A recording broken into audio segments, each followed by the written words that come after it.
Alright everyone, this evening we're going to imagine, if you will, the bustling, vibrant streets of ancient Rome. The air is filled with the scent of spices, the murmur of Latin voices, and the distant clang of a blacksmith's hammer. You're wearing your finest white toga, or perhaps a beautifully dyed tunic, and you realize with a sigh that after a day of navigating crowded markets and dusty roads, your garment is no longer quite so pristine. Now, how do you get it clean? There's no washing machine, no fancy laundry detergent pods, not even a simple bar of modern soap readily available. So, what's a Roman to do? Well, you turn to a solution that might make your nose wrinkle, but was shockingly effective. Urine. Yes, tonight we're diving into the curious case of Roman laundry and urine. And trust me, if you had to do laundry their way, you probably won't survive this. So, before you get comfortable, take a moment to like the video and subscribe, but only if you genuinely enjoy what I do here. And as you do, maybe drop a comment below with where you're re-listening from and what time it is for you right now. It's always fascinating to see how our little community stretches across the globe. Now, dim the lights. Maybe turn on a fan for that soft background hum. And let's ease into tonight's journey together. Cleaning clothes in ancient Rome was a monumental task, especially for garments made of wool or linen, which were the primary fabrics. These materials easily absorbed dirt, oils, and sweat. And without our modern chemical understanding, Romans relied on what was naturally available and chemically potent. The job of laundry fell to a specialized profession, the fullers, these weren't just people doing laundry on the side. They were highly skilled artisans with dedicated workshops, known as. Imagine a large, bustling workshop, filled with vats, basins, and the rhythmic sound of. Well, we'll get to that. This wasn't a chore done in every household. It was an industrial process, crucial for keeping Roman citizens, particularly the elite who wore pristine white togas, looking presentable. The fullers' work involved far more than just washing. They also treated fabrics, making them softer, fuller, and brighter. Their methods were often labor-intensive, relying on human effort and natural chemical reaction. The cleaning agents they used had to be strong enough to cut through grease and grime, yet gentle enough not to destroy delicate woolen fabrics. And this is where our star ingredient, urine, steps onto the stage. It sounds repulsive to our modern sensibilities, but to the Romans, it was a readily available, incredibly effective cleaning agent, thanks to its specific chemical properties. Historians still argue whether the fullones fully understood the chemistry at play, or if it was purely empirical knowledge passed down, but the results were undeniable. It's like they had their own natural, if a bit pungent, version of a powerful degreaser. And let's be honest, trying to get a pure white toga clean after a Roman street parade would probably require something quite potent. So, what exactly was going on in these Roman laundries, these fullonica, that made them so crucial and, well, unique? You imagine stepping into one, perhaps in Pompeii, preserved through time, and the first thing you'd notice are the various vats and basins, signaling a multi-stage process for cleaning. The work of a Roman fuller was incredibly specialized, involving several distinct steps to transform a soiled garment into a pristine one. It wasn't just about throwing clothes into a tub. It was a precise, labor-intensive craft. The initial stage often involved a dry cleaning-like process, where garments were treated with a fine, powdery clay known as fuller's earth. This clay would be rubbed into the fabric to absorb grease and dirt, particularly from woolen togas, which couldn't tolerate harsh washing. Imagine the fullers meticulously beating the garments to loosen the dirt, and then carefully brushing off the clay and absorbed grime. After this initial dry cleaning, or, for heavily soiled items, came the wet washing. This is where the magic and the unique Roman ingenuity truly began. Large, rectangular basins or vats, often made of stone or concrete, would be filled with water and the primary cleaning agent. And this, dear listener, is where urine entered the picture. The fullers would place the garments into these vats, soaking them in a mixture of stale urine and water. This concoction was surprisingly effective, but simply soaking wasn't enough. The clothes needed agitation. This often involved people, typically slaves or lower-class workers, physically stomping on their clothes in the vats to work the cleaning solution through the fibers. Historians still argue whether the smell within these fullonica was truly unbearable, or if the open-air nature and constant flow of water mitigated it somewhat. But it was certainly not a perfumed environment. It's like they had their own ancient version of a human washing machine, powered by sheer footwork. And, well, The ultimate natural definitely not a job for the faint of heart or the weak of stomach.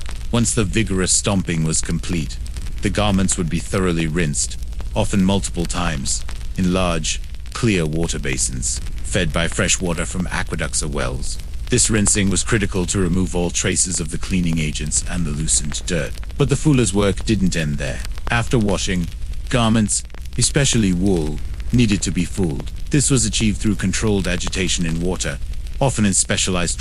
Finally, the clean garments would be whitened, perhaps by exposing them to sulfur fumes, and then carefully stretched on frames to dry, preventing shrinkage and ensuring a smooth finish. The meticulous, multi-step process of the Roman fullonica truly transformed soiled textiles, showcasing an impressive level of ancient industrialization dedicated to the art of cleanliness. Now, for the crucial, and perhaps most surprising, part of this ancient laundry saga. Understanding urine's surprising secret as a powerful cleaning agent. You might be thinking, surely there were better options. But for the Romans, urine, particularly stale urine, was a readily available and highly effective chemical solution, thanks to a simple biological process. The key lies in a compound called urea, which is abundant in fresh urine. When urine is left to stand for a period of time, it undergoes a process of fermentation. Bacteria naturally present in the urine break down the urea. Imagine tiny, invisible chemical workers doing their job, breaking down complex molecules into simpler ones. And what do they produce? Ammonia. Ammonia, even in its diluted form within stale urine, is a powerful alkaline substance. This alkalinity is what makes it such an effective cleaning agent. Think of modern household cleaners designed to cut through grease and grime. Many of them are Ammonia works by breaking down fatty acids and oils, which are common components of dirt and sweat on clothing. It essentially emulsifies the greases, allowing them to be suspended in water and then rinsed away. It's like a natural, if rather smelly degreaser, breaking the bonds between the dirt and the fabric fibers. Historians still argue whether the Romans had a theoretical understanding of chemical reactions, or if their knowledge was purely empirical, passed down through generations of but their practical application was certainly effective. It's like they had discovered a fundamental cleaning principle, simply by observing what happened when urine sat around for a bit. Necessity, as they say, truly is the mother of invention, even when that invention involves something as ahem-organic as fermented bodily fluids. Beyond its degreasing properties, ammonia also acts as a natural bleach for materials like wool and linen, which were commonly worn by Romans. A slightly alkaline solution helps to brighten the fibers and remove stains, making whites appear whiter. This was absolutely crucial for togas, which symbolized status and purity, and were expected to be impeccably white. Imagine the pressure on a fuller to get that toga gleaming. The combined action of degreasing and whitening made stale urine an invaluable, multi-purpose cleaning agent for the Roman. It was cheap, abundant, and remarkably effective for the task at hand. So, while the thought might make you squirm, the Romans had a very pragmatic and scientifically sound reason for embracing urine in their laundries. It was a marvel of ancient chemistry, proving that sometimes the most effective solutions are found in the most unexpected and perhaps unappealing places. To truly appreciate the ingenious, if somewhat pungent, Roman laundry system, we need to understand the star chemical in their cleaning arsenal: ammonia, nature's bleach. You recall from the previous section that fresh urine, containing urea, transforms into ammonia when left to ferment. This isn't just a casual, it's the very core of its cleaning power. A fascinating piece of ancient chemistry. Imagine a Roman fuller explaining this, perhaps with a knowing wink, without ever using the word ammonia. Ammonia is a powerful alkaline compound. In simple terms, it's the opposite of an acid.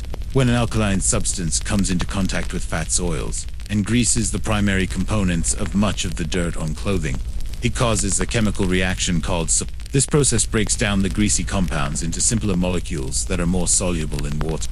Think of it like dissolving stubborn gunk. Ammonia acts as a potent solvent, lifting the grime right off the fabric fibers. This is why ammonia is still used in many modern household cleaning products, from window cleaners to floor detergent. The Romans, through generations of trial and error, discovered this powerful degreasing property in stale urine.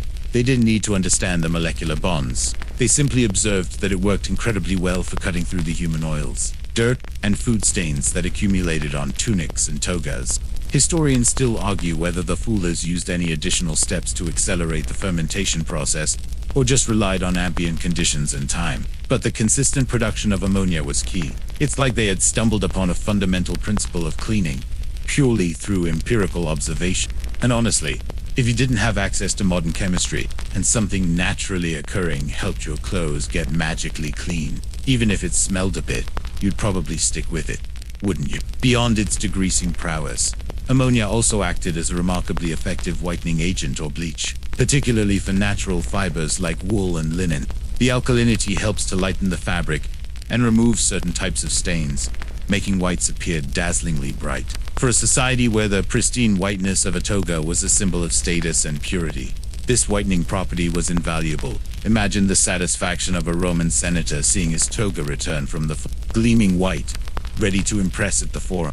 This multifunctional capability of ammonia, breaking down organic matter and whitening made stale urine an unparalleled, cost-effective, and readily available cleaning solution for the Romans. It truly was nature's own laundry booster, proving that effective solutions can be found in the most unexpected places, even if they come with a distinct odor profile.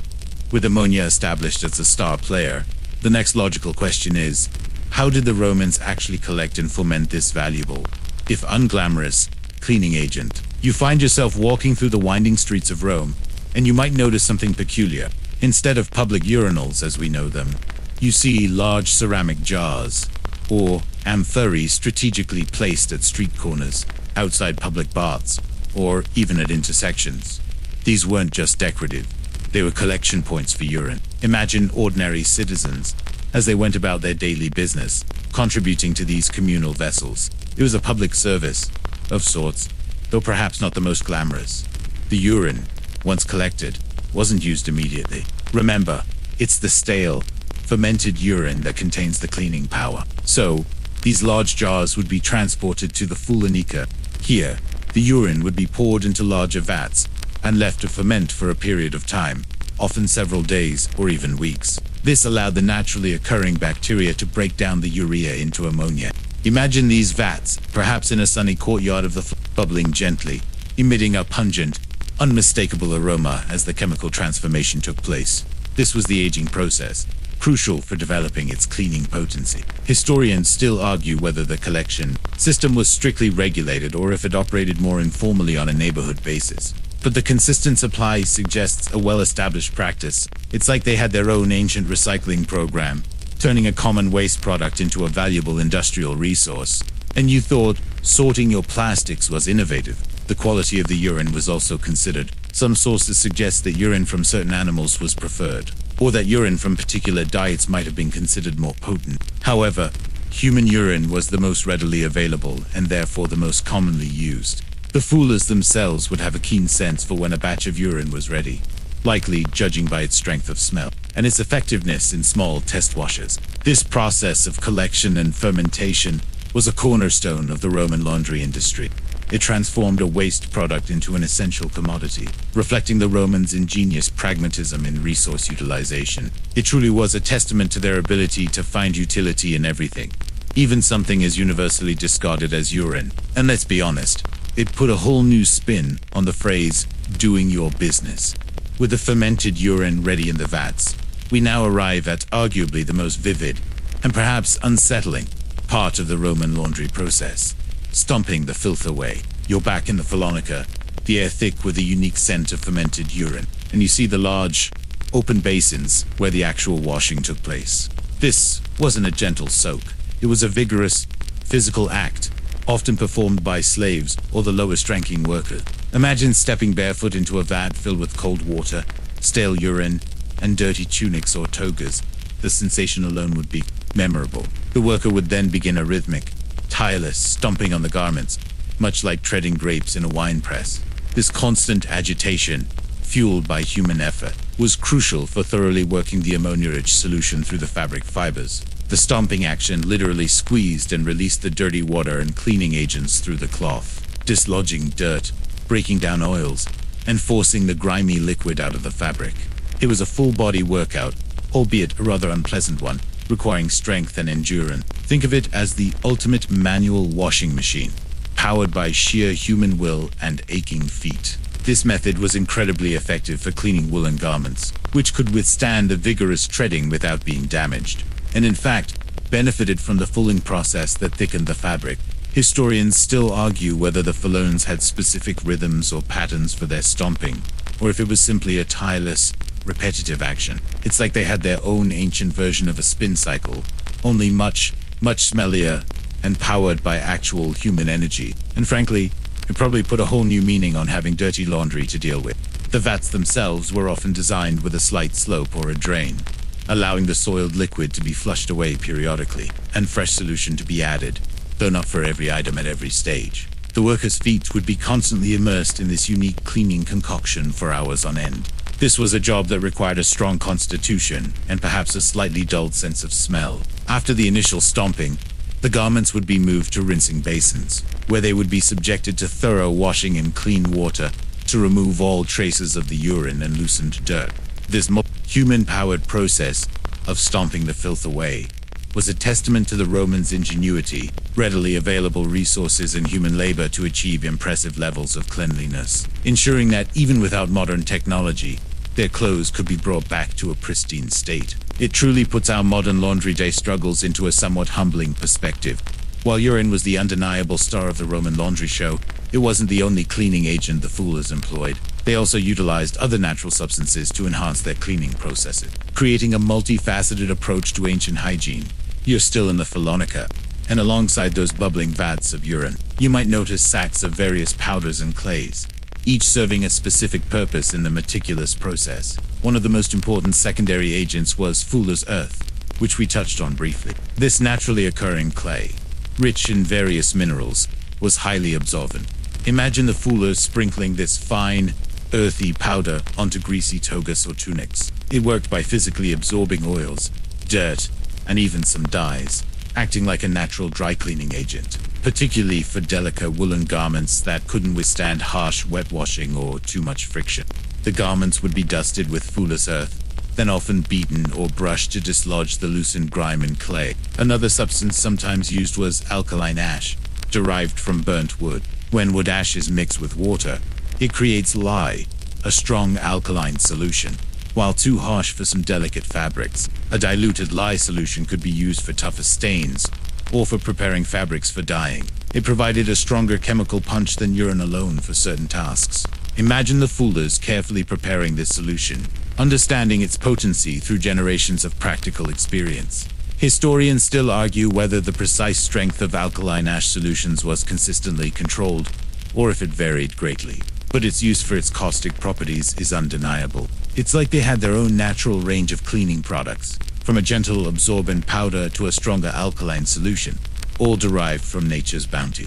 And frankly, it shows a remarkable degree of practical chemical knowledge for a time without chemistry textbooks. Beyond these more common agents, there are indications that various plant-based substances were occasionally employed, though less universally than fuller's earth or urine. Some plants contain saponins, natural soap-like compounds that produce a lather when agitated in water. While not as potent as ammonia, these could have been used for lighter washes or for fabrics requiring gentler treatment. The Romans also utilized natural acids, like vinegar, for specific purposes, such as setting dyes or removing certain mineral stains, though these would be used carefully and typically in separate processes to avoid neutralizing the alkaline cleaning agents. This combination of different natural substances, alkalis, and occasionally mild acids allowed the Roman fullones to tackle a wide range of cleaning challenges. It showcases their pragmatic ingenuity, relying on a sophisticated understanding of natural properties to achieve astonishing levels of cleanliness, proving that even without modern chemicals, an effective laundry system was entirely possible. For the Romans, particularly the elite, the ultimate goal of all this elaborate laundry work was often the pristine, dazzling whiteness of their togas. This garment wasn't just clothing, it was a powerful symbol of citizenship, status, and purity, and its appearance was paramount. You imagine a Roman senator preparing for a day in the forum, his freshly laundered toga draped perfectly over his shoulders, its folds gleaming pure white. This wasn't an easy feat to achieve, especially for a garment that was large, made of heavy wool, and constantly exposed to the dust and grime of Roman streets. The intense desire for stark white togas drove much of the fuller's intricate processes, especially the use of urine's bleaching properties. The whiteness of a toga was more than just aesthetic. It was deeply symbolic. A truly white toga, a toga candida, was worn by candidates seeking public office, signifying their purity, integrity, and readiness for public service. Imagine the visual impact: a sea of ordinary, slightly off-white togas, and then the blinding white of a candidate's garment, almost glowing in the Roman sun. This visual distinction was crucial for political ambition and social standing. Any stain, any dullness, could be seen as a blemish on the wearer's character. Historians still argue whether the perceived whiteness was truly achieved by modern standards, or if it was relative to the generally unwashed garments of the common populace. But its cultural significance is undeniable. It's like they had their own ancient version of a power suit, and if it wasn't impeccably white, you simply weren't playing in the big leagues. And honestly, imagine trying to impress voters while sporting a toga with a suspicious-looking mud splatter. Not exactly to achieve this brilliant whiteness, the fullers often employed additional steps. After the main wash with urine, some togas might have been further treated with sulfur fumes. This process, known as sulfurating, involved hanging the freshly washed toga over a brazier of burning sulfur. The sulfur dioxide gas produced acted as a bleaching agent, further brightening the wool fibers. However, this process was tricky, as too much sulfur could damage the fabric. Finally, once clean and whitened, the togas would be carefully stretched and pressed on specialized frames to restore their shape and smooth out wrinkles, ensuring those perfect, crisp folds. The immense effort and chemical ingenuity invested in whitening togas highlight the profound cultural significance of appearance in Roman society. It demonstrates how even something as seemingly mundane as laundry was inextricably linked to social status, political ambition, and the very identity of a Roman citizen. The quest for a gleaming white toga truly drove the curious science of the Roman folk. Given the rather aromatic nature of their work and the peculiar materials involved, you might assume that the Roman fullers, occupied a very low rung on the social ladder, and you'd be largely right. Despite performing an absolutely essential service for Roman society, their social standing was surprisingly low, often paradoxical to their importance. You watch a fuller, covered in the dust of fuller's earth and perhaps the lingering scent of ammonia, meticulously stretching a toga. He is a skilled craftsman, but society largely views him with a mixture of disdain and necessary tolerance. The fullers were generally members of the lower classes, often freedmen or slaves themselves, performing a physically demanding and often unpleasant job. Their occupation involved handling human waste and dirty garments, which, despite the cleanliness they produced, was seen as ritually impure by some, and certainly undignified by most elites. Imagine the wealthy Roman senator, whose pristine white toga was the epitome of status, looking down on the very people who made that pristine whiteness possible. There was a clear disconnect between the vital service they provided and the respect they received. Their workshops, the fullonicae, were typically located in less fashionable parts of the city, often near public latrines or other sources of their primary cleaning agent. Historians still argue whether this low social status was solely due to the nature of their materials, or if it was also tied to the manual labor and service-oriented aspect of their work, but the stigma was certainly present. It's like they were the ancient equivalent of a sanitation worker, utterly essential for public health, but rarely celebrated at dinner parties. And let's be honest, trying to explain your job involves stomping in vats of fermented urine probably wasn't a great pickup line at a Roman social gathering. Despite their low social status, fullers did form guilds, or collegia, which provided a degree of professional solidarity and mutual support. These guilds often had their own meeting places, patron deities, and burial clubs, offering a sense of community and protection to their members. This meant that while individual fullers might be looked down upon, the profession itself had an organized structure. Some fullones could even achieve considerable wealth, particularly those who managed large workshops or specialized in high-end garment cleaning for the elite. Archaeological evidence, particularly from Pompeii, shows elaborately decorated fullonicae, suggesting successful owners could indeed prosper. So, while the individual fuller might have faced social prejudice, the economic necessity of their trade ensured its continuation. It's a fascinating paradox. A despised but indispensable profession, whose work underpinned the very visual markers of Roman social hierarchy, all thanks to the humble yet potent power of urine. Now, let's address the elephant in the ancient Roman laundry room: The smell. You've heard about the urine, the fermentation, the stomping. So, was a fullonica truly an assault on the senses? Or did the Romans have ways to mitigate the inevitable odors? And how did public perception deal with it?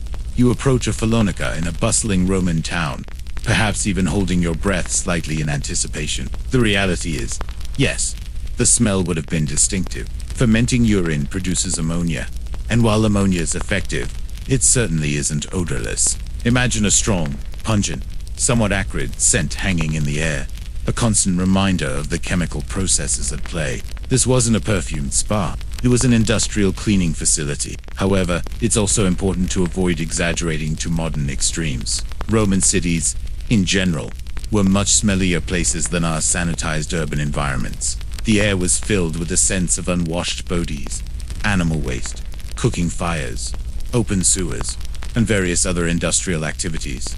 Against this backdrop, the odor of a fullonica might have been strong, but perhaps not as utterly unbearable as we might imagine. Conditioned as we are to modern standards of cleanliness and air quality, people's olfactory senses would have been far more accustomed to a wider range of strong smells. Historians still argue whether the fullones used any specific or if they simply relied on the constant flow of fresh water and the open-air nature of some parts of their workshops to dissipate the fumes. It's like they operated in a world where strong odors were just part of the daily symphony of urban life, rather than a cause for immediate complaint.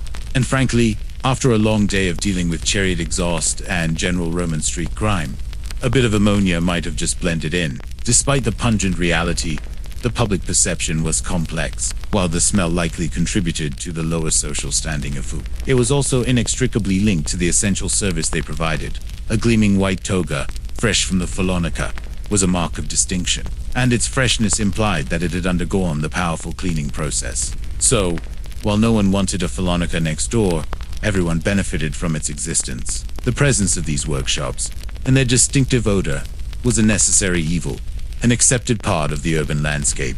The Romans were pragmatic. If it worked, and served a vital purpose, a little smell was a tolerable price to pay. It's a curious glimpse into an ancient world where hygiene standards were different, where resourcefulness trumped pleasantries, and where the daily pursuit of cleanliness smelled rather unique, all in the name of a pristine appearance.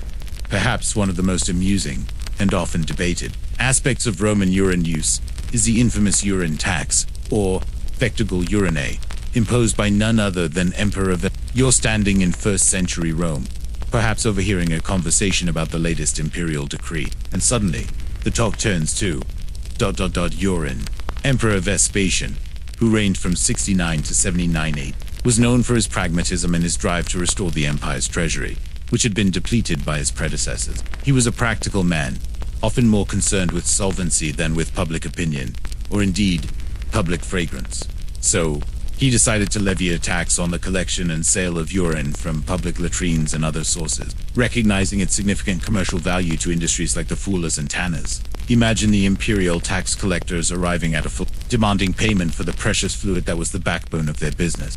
This tax, of course, was met with considerable public ridicule and disgust, even by his own son, Titus, who reportedly complained to his father about the filthy nature of the revenue. Vespasian's response, according to the historian Suetonius, was legendary. He held up a coin derived from the tax money and famously retorted, "Pecunia non olet," money does not stink.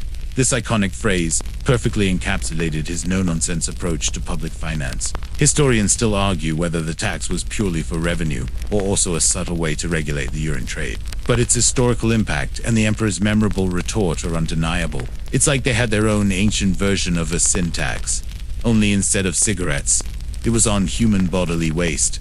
And honestly, who knew urine could be such a hot commodity that it warranted its own imperial tax?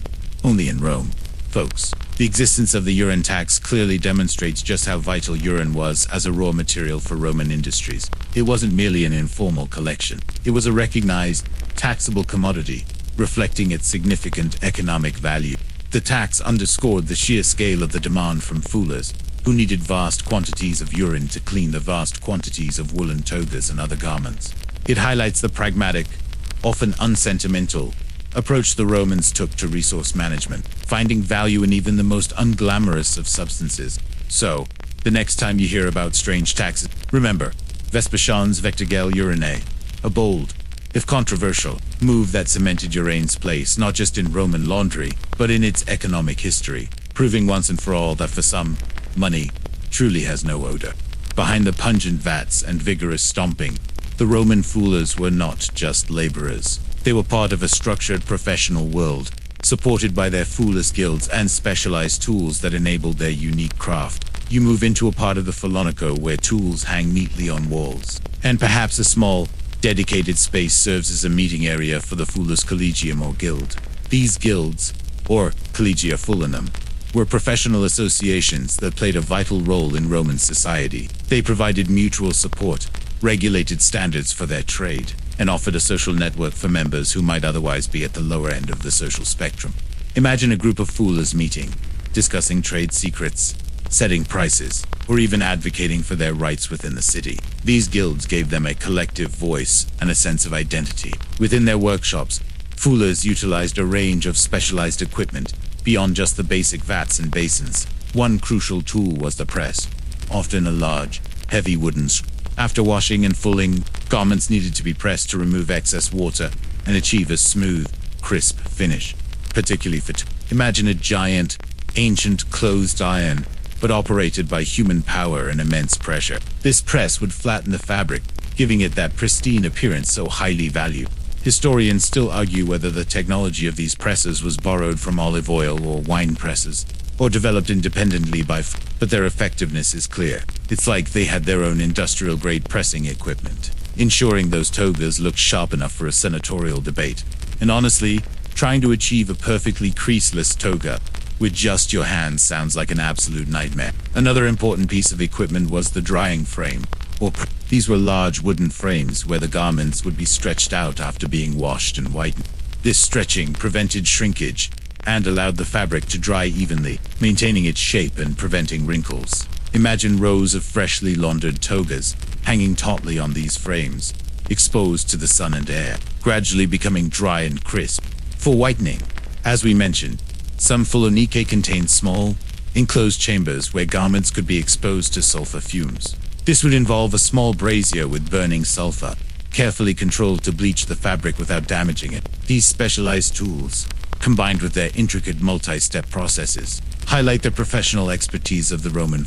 Despite their often low social standing, they were skilled craftspeople, organized into guilds, who employed innovative techniques and dedicated equipment to ensure the Roman populace, especially its elite, could maintain an appearance of impeccable cleanliness. The curious case of urine in Roman society extends far beyond the laundry, revealing its surprising versatility in highlighting the Romans' pragmatic approach to resourcefulness in various other aspects of daily life. You're no longer just you're exploring the broader tapestry of Roman ingenuity, where nothing, it seems, went to waste. One of the most surprising uses for urine was in tanning leather. Animal hides needed to be processed to remove hair and soften them before they could be turned into usable leather. The ammonia in stale urine played a crucial role here, helping to loosen the hair follicles and tenderize the hides, making them pliable.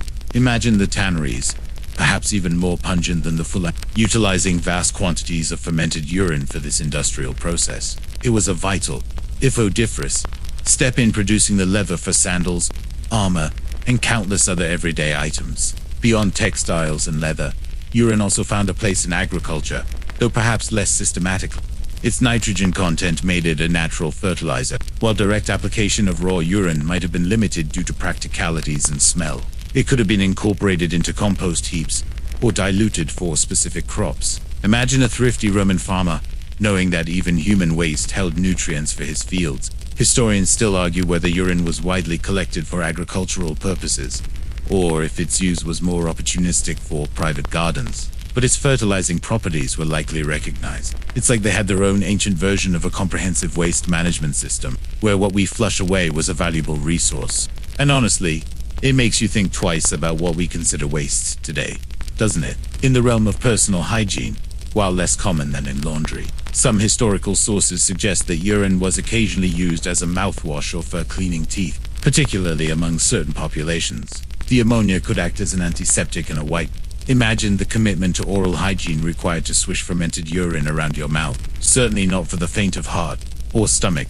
For that matter, This particular use highlights the Romans' willingness to employ any available means for practical results. Even if the method seems utterly revolting to us, it truly underscores their pragmatic mindset.